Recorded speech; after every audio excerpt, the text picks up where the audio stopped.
Erta turmushga chiqsang, ersirab qopti deyishadi.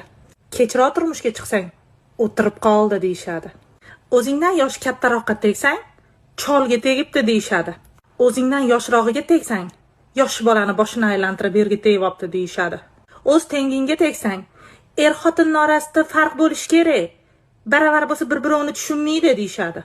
To'yingdan keyin sirazi homilador bo'lsang, o'lib turgan ekanda tandir qizib deyishadi. Agar farzand ato etmasa, tug'mas ekan deyishadi. Boshingda ro'moling bilan sodda kiyinib yursang, ro'molli ichida ijod, boshda ro'mol borligidan orqani xabari bormi deyishadi. Ochiq kiyinib yursang, g'irtdek bu o'zi deyishadi. Ozg'in bo'lsang, ozg'inligingni, qaraqiltiruvligingni yesang bo'lmaydimi deyishadi. Sal to'ladan kelgan bo'lsang, semirib ketganingni qara, nafsingni tiysang bo'lmaydimi deyishadi. Bitta tug'sang, bitta bilan o'tib ketasizmi deyishadi. Ko'p tug'sang,